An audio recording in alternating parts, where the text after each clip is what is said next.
ಅಕ್ರಮವಾಗಿ ಕಸಾಯಿಖಾನೆಗೆ ಸಾಗಿಸುತ್ತಿದ್ದ 70 ಗೋವುಗಳ ರಕ್ಷಣೆ. ಹೈದರಾಬಾದ್ನಿಂದ ಬೆಂಗಳೂರಿಗೆ ಸಾಗಿಸುತ್ತಿದ್ದ ಗೋವುಗಳು.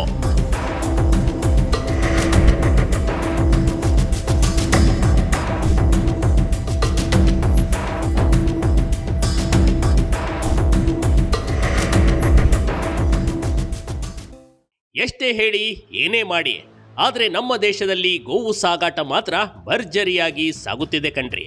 ಗೋಮಾತೆ ಅಂತ ಪೂಜೆ ಮಾಡ್ಪಡುವ ಗೋವುಗಳನ್ನ ಅಕ್ರಮವಾಗಿ ಕಸಾಯಿಖಾನೆಗೆ ಕೆಲವೊಂದು ಜನ ಸಾಗಿಸುತ್ತಲೇ ಇದ್ದಾರೆ. ಇದೀಗ ಕೋಲಾರ ಜಿಲ್ಲೆಯ ಮುಳಬಾಗಿಲು ತಾಲೂಕಿನ ಹನುಮನಹಳ್ಳಿ ಟೋಲ್ ಬಳಿ ಗೋ ಸಾಗಾಟ ಮಾಡಲಾಗ್ತಾ ಇತ್ತು.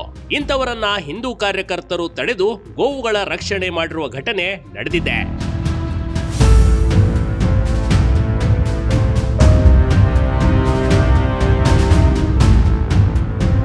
ಕಂಟೈನರ್ನಲ್ಲಿ ಅಕ್ರಮವಾಗಿ 70 ಗೋವುಗಳನ್ನ ಸಾಗಿಸಲಾಗ್ತಿತ್ತು. ಖಚಿತ ಮಾಹಿತಿಯ ಮೇರೆಗೆ ಹೈದರಾಬಾದ್ನಿಂದ ಬೆಂಗಳೂರಿಗೆ ಗೋವು ಸಾಗಿಸಬೇಕಾದ್ರೆ ಬಜರಂಗ್ ದಳದ ಮತ್ತು ಗೋರಕ್ಷಕ ದಳ ಕಾರ್ಯಕರ್ತರು ಲಾರಿ ಮೇಲೆ ಅಟ್ಯಾಕ್ ಮಾಡಿದ್ದಾರೆ. ಲಾರಿ ತಡೆದು ಚಾಲಕನಿಗೆ ತರಾಟೆಗೆ ತೆಗೆದುಕೊಂಡ್ರು. ಲಾರಿ ಕಂಟೈನರ್ನೊಳಗೆ ದೇಸಿ ತಳಿಯ 70 ಹಸುಗಳನ್ನ ಉಸಿರುಗಟ್ಟುವ ರೀತಿಯಲ್ಲಿ ತುಂಬಿಸಲಾಗಿತ್ತು.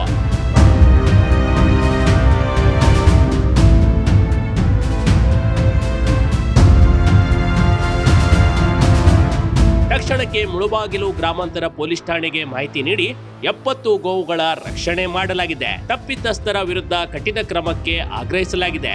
ಹಾಗೆಯೇ ಕಂಟೈನರ್ ಮಾಲೀಕ ಮತ್ತು ಗೋವುಗಳನ್ನ ಸಾಗಾಟ ಮಾಡಲು ಹೇಳಿದವರ ವಿರುದ್ಧ ಪ್ರಕರಣ ದಾಖಲಿಸಲಾಗಿದೆ.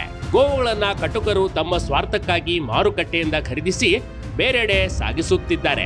ಈ ಬಗ್ಗೆ ಸರ್ಕಾರ ಕಠಿಣ ಕ್ರಮ ತೆಗೆದುಕೊಳ್ಳುವ ಅವಶ್ಯಕತೆ ಇದೆ.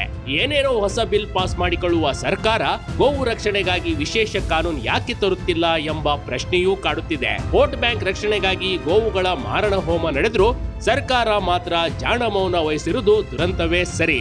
Big TV Karnataka, Kolar.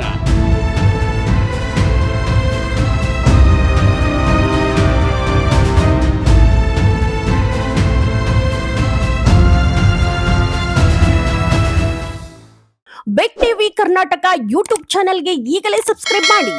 ಧನ್ಯವಾದಗಳು.